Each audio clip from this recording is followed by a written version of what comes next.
This is a chart of the human brain. Now, the brain obviously doesn't have a 640K limit, but it does have different kinds of memory in different places. There's short-term memory, there's long-term memory, and to access the different parts of the brain's memory, you have to go through a kind of bus called the limbic system. Now, with a computer, it's a lot simpler, even though it seems more complicated. That's because today's sophisticated applications often require you to find and use all of the memory inside your computer. That's not always an easy thing to do. To help you figure out how to do that, today we'll take a look at high memory management on this edition of the Computer Chronicles.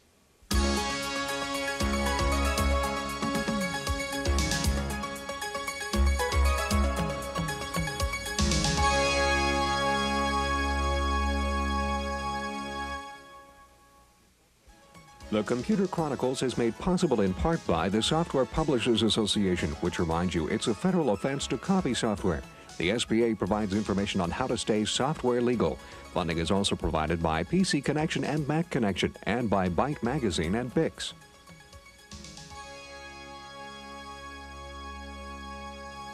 Welcome to the Computer Chronicles. I'm Stewart Cheifet, and with me this week is Tim Baharin, Executive Vice President with Creative Strategies. Thank you. Tim, we're talking about high memory and memory management problems, which usually is in the DOS world and the 640K problem.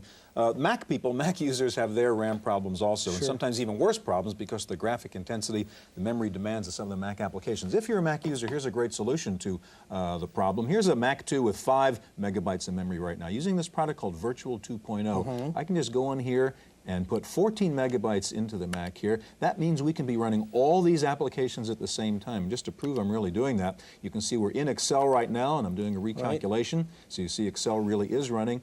While Excel is running, I can go into here and say, let's take a look at what's going on in PageMaker, which is also up and running, eating up all kinds of memory at the same time. And on top of that, at the very same time, I could be figuring out my taxes with Macintax, crunching numbers heavily, eating up lots of memory. And not only that, I can then pull up, say, this pixel paint image of a frog. Goodness knows how much a lot of memory used that there. thing's eating up. And then I can also be running Mathematica, which wouldn't run on most Mac 2s all by themselves if we didn't add all that memory. Let's go back to the DOS world, though, which we're really going to be focusing on. Give us a quick history lesson. What's the reason for the problem with this 640K barrier? In 1979, when Intel introduced the 8088, the addressable memory was only 640K, and it was frozen that way, with only 384K memory used for ROM, 640K addressable. And back then, you didn't have a lot of heavy, intensive programs. In fact, most of the programs only used 100,000 of memory, and you could use the rest for RAM. As a direct result of what's gone on in the computer industry, more sophistication, we've had the need now to go beyond 640K. In fact, some programs use almost that full 640K just to run. And so consequently, you've got to look at other methods. In this case, we're going to be looking today at some other software and hardware tricks in order to get past that barrier.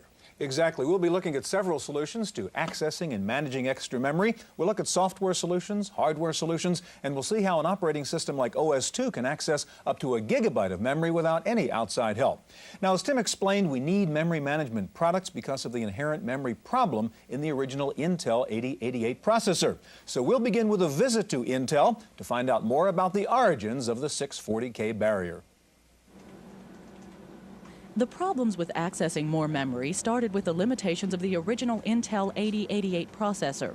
While the processor does contain over 1 megabyte of address space, only 640K was made available to DOS applications. The rest of the addressable memory space was dedicated to system ROM. Even when Intel brought out the new 286 and 386 chips, the problem still remained. The 286 could address 16 megabytes of RAM, and the 386 can handle 4 gigabytes, but the limitations of existing application software and the lack of a new standard operating environment mean most computer users are still running their 286 and 386 machines like fast 8088s without taking advantage of the access to expanded and extended memory. That's called running your CPU in real mode. To get at the memory space above 1 megabyte, the 286 and 386 chips have to operate in what is called protected mode. Intel's Mike Bemis explains. The typical solution to getting past the 640K barrier would be to use a DOS extender. And what that allows you to do is link in a piece of utility software with an application, and that will put the processor into protected mode and allow you to access more memory than just the typical 640K. But running your PC in the protected mode can have its own problems, since most DOS applications want to run in the real mode and so are incompatible with the protected mode. It would seem that one simple solution is to just get access to that lost 384K, sitting between the 640K limit of DOS and the 1 megabyte limit of the processor, the area called expanded memory. But even that requires a complex hardware-software fix, and Mike Bemis says it's not worth the effort compared to the benefits of opening up extended memory. Extended, first of all, it's easier to access. It's direct access. You don't need special hardware. You don't need the special software drivers that allow you to talk through the page frame. And it's extendable all the way up to 4 gigabytes in the case of the 386 processor. Despite the improvements in memory handling of the newest Intel microprocessors, it looks like the ultimate solution to memory access lies in new operating systems like OS/2 or Unix. For the Computer Chronicles, I'm Maria Gabriel.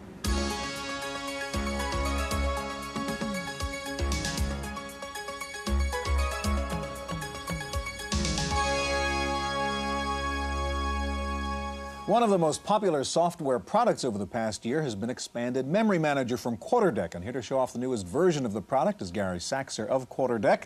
And also here with us to show off 386 Max, its newest version, is Patrick Devlin of Qualitas. Tim? Gary, this type of software is often considered a switching device, and it's obviously a memory management director. Could you give us an idea of what the user examples might be? Well, the best example for that is network drivers. Most people want to have their network available all the time. Even if you're running a multitasking environment like Windows or DeskView, Right. you still want the network there, all those drive letters there. The network drivers, however, is going to take up memory from you.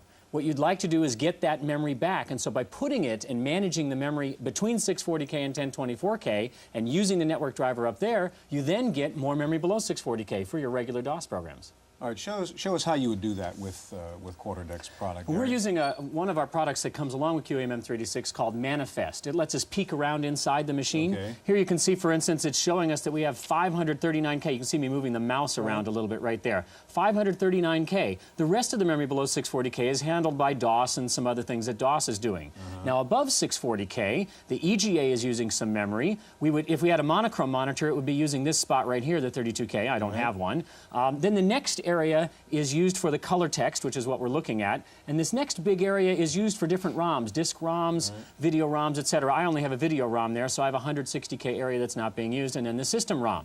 And we also have some programs loaded below 640K, and that's how we know that. That's how we know that we have 539K. Now, if we take a look at this item called hints over here that Manifest gives us, one of the hints is to install QAM386. Surprise. You shouldn't be surprised at all. The idea here is that Manifest helps you figure out what it is you're supposed to be doing. It holds your hand, as it were, all along the way. And what we need to do right now is to manage that memory. QAM386 is going to convert extended memory into expanded memory, and it's also going to give us high RAM management.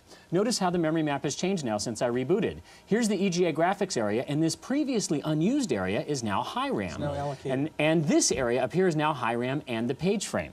However, the memory resident programs are all still loaded below 640K. This brings up an interesting dilemma here. We have the Magellan driver and the mouse driver, etc. there, and 537K, all right, so we went backwards by 2K, but we'll get there. Notice that we also have a 31K and a 96K region available. Now, back when it was easy to figure out what to do, you would just load everything in one big spot. We have a program called Optimize, which Manifest will give you a hint and tell you to run here, and I'm running it right now. Optimize's job is to look at the size, both the loading size and the resident size of each of these programs that gets loaded into memory, and figure out the best possible way of loading these programs in. I'll try and stop the screen here as it comes up with the auto-exec file here so you can see. Notice, for instance, you can see the mouse driver there, you can see the SED driver, you can see the keyboard driver, the Magellan driver. They all got loaded into memory with a little bit of extra stuff at the beginning. And then, up there near the top of the screen, it said it tried 729 different combinations. So it literally was running those trials to see what was the optimum. Yes, it said, put the ANSI driver here and the mouse driver. Nah, that doesn't work as well as putting the mouse driver here and the ANSI driver here. And then the third step is, it actually goes out and tries it. It might not work. It usually does, but it might not work, so it just actually goes out and tries it. So we went from 539 9K to 537K, and if we now take a look, we have 591K. Yes. And yet all those drivers are still loaded. Buffers and SED and ANSI and Keyboard and Magellan, they're all loaded. In fact, I still have 73K of memory available above 640K. Then what you might want to do is run some other kinds of programs. Now, we can do all of these kinds of things that we've seen so far on an 8088 or an 8086 using a product called CRAM that we have, QRAM. This is being a 386, of course, we're using QAMM 386. Another thing that we're going to run is Microsoft Windows.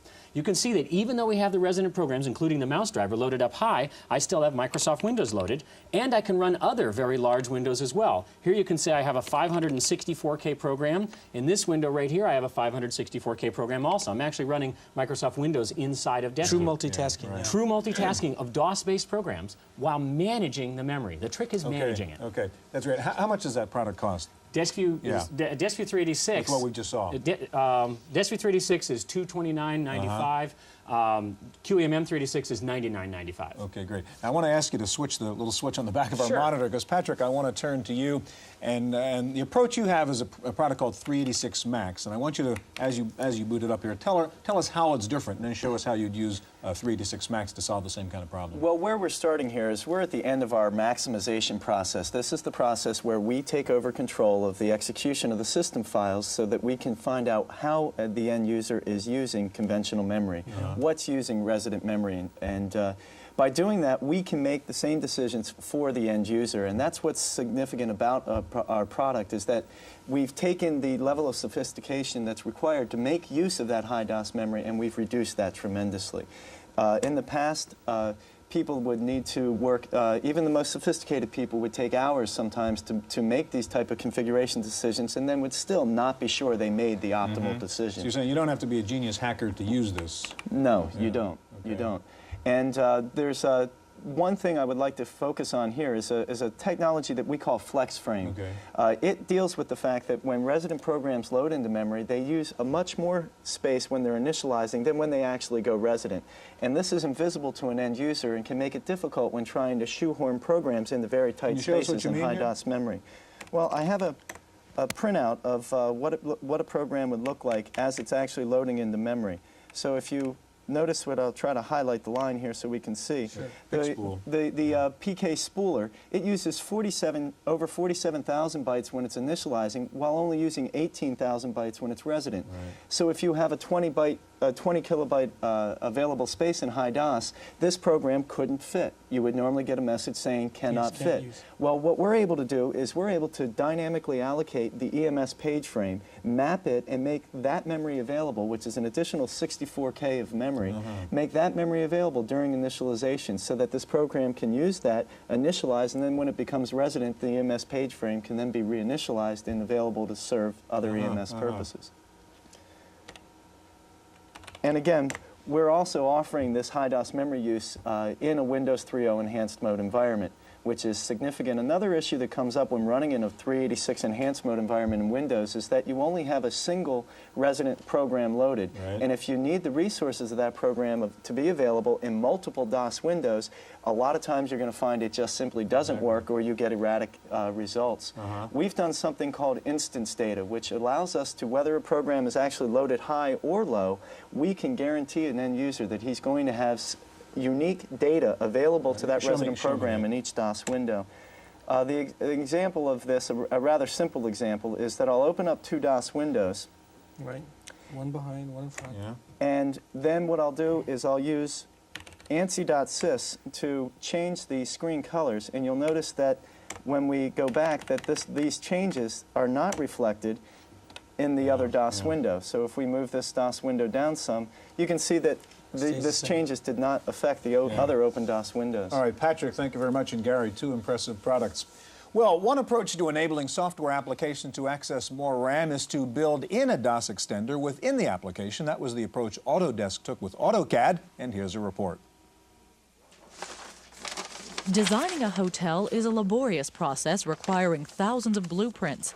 But the San Francisco firm of Hornberger and Worstel has found a way to reduce the paperwork with a computer-aided design program that can access all of the PC's memory. AutoCAD Release 11 from Autodesk uses Farlap's 386 DOS extender. With the extender, AutoCAD can transfer the data in blocks of 8 kilobytes at a time, or 8 times more than with regular DOS. The architects can use the entire memory to store even the largest drawings without having to switch back and forth to the hard disk. As we work on large projects, we often have to zoom in to see a small portion of the project. So in order to avoid the screen redrawing itself, the DOS extender helps us to get around the drawing much quicker. And we could zoom in from small area to large area to another small area very quickly. The DOS extender runs in the protected mode of the 386 chip. It takes over as the operating system for jobs needing more than 1 megabyte of RAM. The latest release of AutoCAD requires at least 2 megabytes of RAM. But with the DOS extender, big computing jobs, like architectural blueprints, don't have to be slow jobs. The DOS extender has been able to make us work a lot faster. Initially, we were limited with the DOS restrictions of a 640K barrier. Now that we have the DOS extender, the whole drawing as well as the program are loaded into memory. So it makes us work a lot faster than we previously did. For the Computer Chronicles, I'm Maria Gabriel.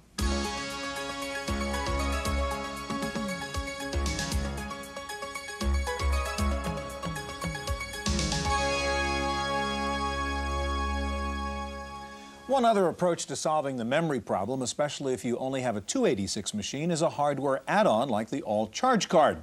And here to show us how that works is Shelley Sofer of All Computers, Inc. Also joining us, Margaret Johnson, systems engineer at Microsoft, who's going to show off the memory power of OS2. Tim? Now, Shelley, up to so far today, we've mainly been looking at software approaches. But you have a hardware solution. Why would a hardware solution be a better approach? Well, if you've got a 286 computer, you really need some hardware to allow you to get beyond 640K. Right. The 386 already has memory management hardware built in, so you can get away with just software.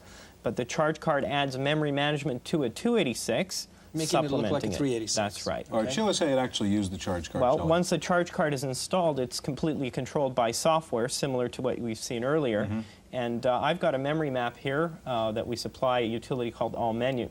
You see the highlighted area up there, all these T's? Mm-hmm. Right. That shows me that I have memory up above 640K. Right now I have Sidekick loaded up high, and it could be a network if I was running Novell or 3Com or Banyan. And this allows me to, I've loaded that up above 640K. Right. Now, I want to go back to DOS and very quickly run check disk to show you how much free DOS memory I have. 590, 480 bytes free. My Sidekick is, of Still course, there, fully resident. Right. Now, once the hardware is installed, it allows you to do on your 286 what we've been seeing is done on a 386. For example, if I was wanting to multitask and I was running my Lotus 123, this is a fully functional Lotus. Right. I have a worksheet status to show I have lots of conventional memory plus expanded memory, and my Sidekick is also resident. But I Now- could also multitask now. Yes. What I'm going to do is write a very simple formula and copy that formula 8,000 cells through the spreadsheet. Now you can see at the top left of the screen, Lotus is telling me to wait. He's recalculating. But while he's recalculating, I'm going to open up my DBase 3+. And I'm going to start to sort my database. So I have DBase 3+ running, and you can see now Lotus is At the recalculated. same time. I'm back in my Lotus. Still go to Sidekick? Still go to Sidekick. What I'm going to do is copy those 8,000 cells across the spreadsheet. So Lotus again is recalculating. DBase is running. Suppose I need to do something in DOS. Yeah, Very simply yeah. open up a DOS window. And here I'll just scroll through a Okay. directory. And you're doing this on what was a 286 machine, which you've modified. Now, when you tell me I've got to go plucking processors out of my motherboards and I get nervous now, show me how difficult it is to install this Well, thing. the charge card, we actually include all the tools that you require. Very simply, in this case, here's my 286 system board. I just place the tool, pull, CPU comes out. Then I get the model of charge card for my computer. So that's the example, charge plug it card in. itself. Plug it in, take the CPU, Put it put it back back in. on top. I've just And upgraded that's my it. machine. Okay, well, it looks reasonable. And what's this all cost? The charge card retails at $299. Not bad. All right, we want to turn to another approach now with OS2. And we've really been looking, if you will, at fixes, I suppose, to the problems in DOS. Right. And with OS2, you're really kind of starting from scratch to deal with this memory problem, aren't you? You bet. OS2 is the first operating system designed for PC that takes advantage of mini and mainframe abilities. It was designed from the ground up to get away from those limitations of DOS. Let's look at all these solutions that you've been proposing. We've been restricted to the 640K barrier. We've had expanded memory. We have EMS 3.2, EMS 4.0. Then we go into extended. We have the extended memory manager. We have N15H. I mean, they're all conflicting and they're all doing different things. OS2 just gives you a straight 16 megabyte addressable area or 1 gigabyte of virtual memory management. So we have a clean operating system actually going past the 640K barrier. A clean playing field from the get-go. Show us in an example here what the advantages would be of this access to resources that OS2 offers us. To understand the advantages, you also have to understand the other sophisticated features, and that's the priority preemptive multitasking abilities of OS2 based on threads. And you also have to understand a different mindset. There's been a confusion with that. OS2 is really ideal for those workstation environments that are working with distributed applications. A lot of data on a DB2 database, for example. We see our corporate accounts extremely interested in OS2 to address the needs of getting data off of a mainframe or off other servers and tying them all together in one huge sophisticated application. The executive information system, and we're going towards the information at your fingertips approach. Let's see it, Margaret. Great. Right now, I'm collecting, the scenario is I'm a product manager and my product is Fancy Pants. And I work in an environment where I have access to mainframe data, and that's continually being downloaded to me in real time by this 3270 emulation program. Meanwhile, I'm creating my layout in PageMaker, which is quite a huge, sophisticated application. So I'm going to go ahead and take my mainframe data and put that into a file. In the scenario, it's as easy as closing the application, but in reality, it's a little bit different. But since we're in scenario land, I'll go ahead and place that documentation, this 200K file, inside PageMaker.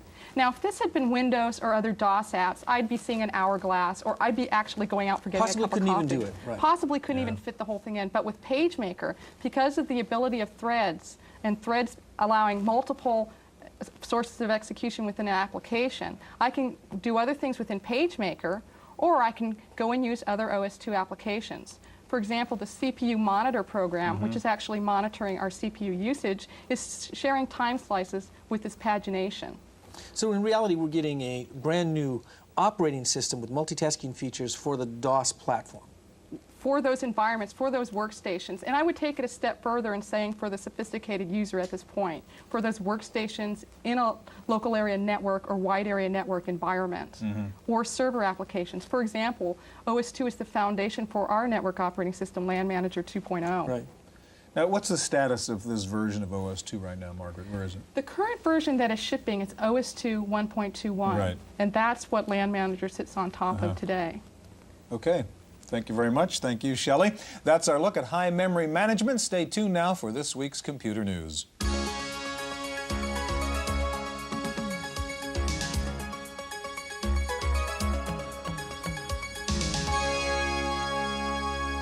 In the random access file this week, Computer Accessories has introduced a new input device for PCs that's perfect for presentations. It's essentially a remote control mouse that acts like an interactive touchscreen. The hardware consists of a camera that projects the PC image onto a large LCD projection screen. You then use an electronic pointer with built-in mouse buttons to control the software. The high-tech input device is called the Proxima Cyclops.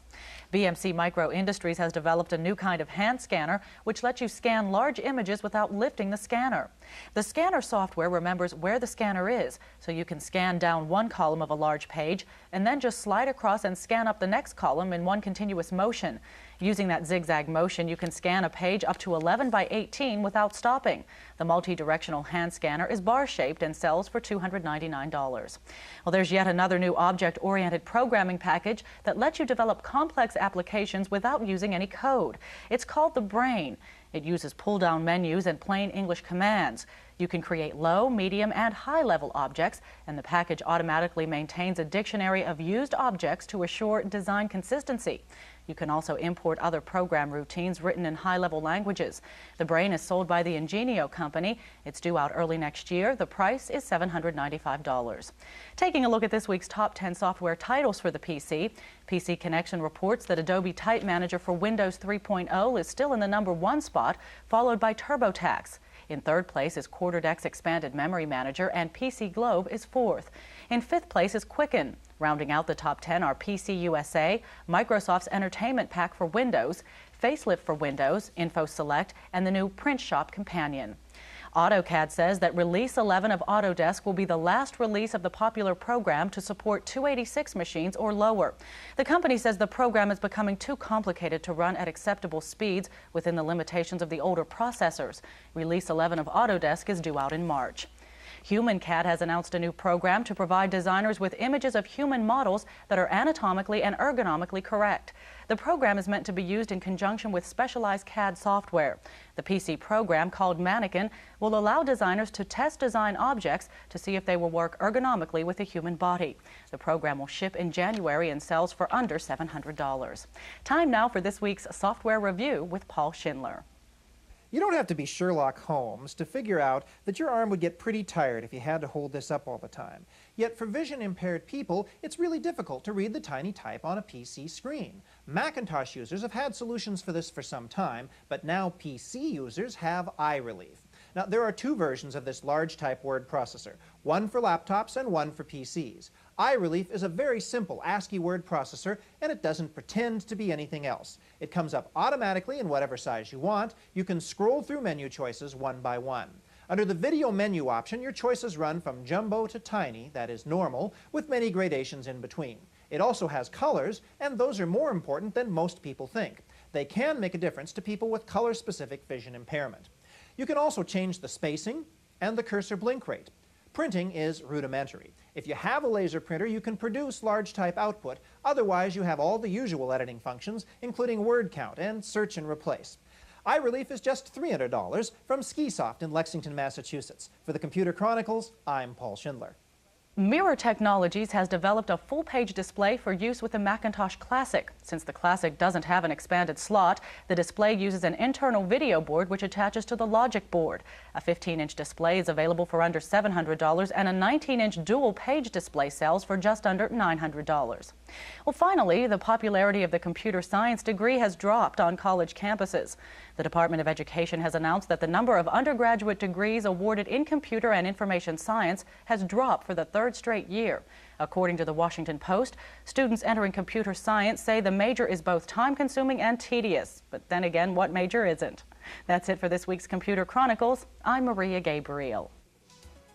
The Computer Chronicles is made possible in part by the Software Publishers Association, which reminds you it's a federal offense to copy software. The SBA provides information on how to stay software legal. Funding is also provided by PC Connection and Mac Connection, and by Byte Magazine and Bix. For a transcript of this week's Computer Chronicles, send $4 to PTV Publications, Post Office Box 701, Kent, Ohio 44240. Please indicate program date.